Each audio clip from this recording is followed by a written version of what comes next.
We've all been there. That moment when you stumble, when your carefully constructed plans crumble and the weight of failure settles heavy on your shoulders. It's a universal human experience, this feeling of falling short. The initial sting can be overwhelming.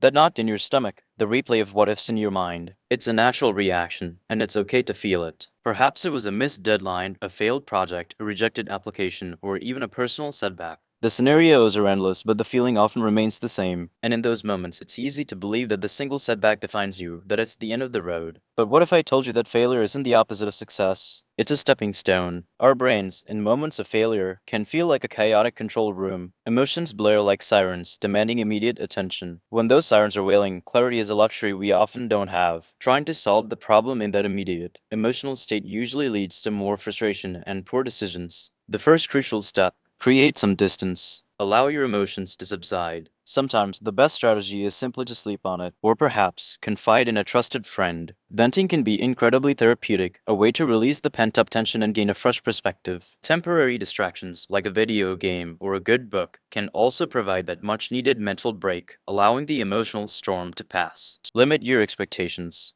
Much of our suffering comes from the belief that life should be fair, perfect, or predictable, but life in its essence is often beautifully random. And in this vulnerable state, be mindful of what you consume. Avoid toxic content, especially social media feeds designed to exploit your emotions or make you feel like a victim. Once the emotional noise subsides, logic can take over. It's time for analytical reframing. Think like an engineer or a gamer after a death in a game. First, determine what's in your control. Did the failure stem from your actions? Then you have the power to change it. If it's something external, like the opinions of others, you must shift your perspective. Pinpoint the points of failure. Was it a lack of preparation, a dip in motivation, or simply an overwhelming task that needed to be broken down? Recognize the growth curve. Success isn't a linear ascent, it's a journey filled with peaks and valleys. A failure is simply a valley in an overall upward trend.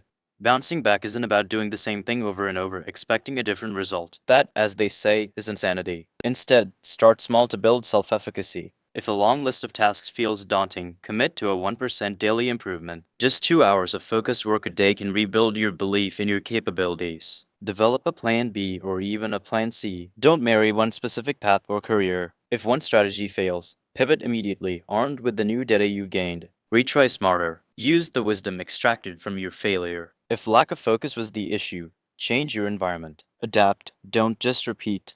And perhaps most importantly, ask for help. True intelligence is knowing when you don't know, and being humble enough to accept support when your ship is sinking. Now, let's talk about adopting the winner's mindset. Successful people often fail much more than they succeed. Love success more than you fear failure. Fearing failure leads to inaction, while loving your goal makes you willing to fall 10 times to achieve it. Understand that failure is not permanent. Falling is temporary. You only truly fail when you decide to give up. You value the journey over the result. Success is about who you become during the struggle, the character you forge, the lessons you learn rather than just the final accolade. Think of failure like weightlifting at the gym. You intentionally work your muscles to the point of failure because that's the only way to trigger adaptation and growth. Without that struggle, that intentional pushing past your limits, your body and your mind have no reason to become stronger. Every setback is a data point, an opportunity to learn, adjust, and re strategize. It's an invitation to grow beyond who you were yesterday. So, the next time you face a stumble, remember this: it's not the fall that defines you, it's how you choose to get back up. Embrace the lessons, cultivate resilience, and understand that every failure is a crucial step on your unique path to extraordinary achievement. Embrace the edge, embrace the unknown, because that's where the magic truly happens. Go out there and live the expansive, incredible life you were meant to live.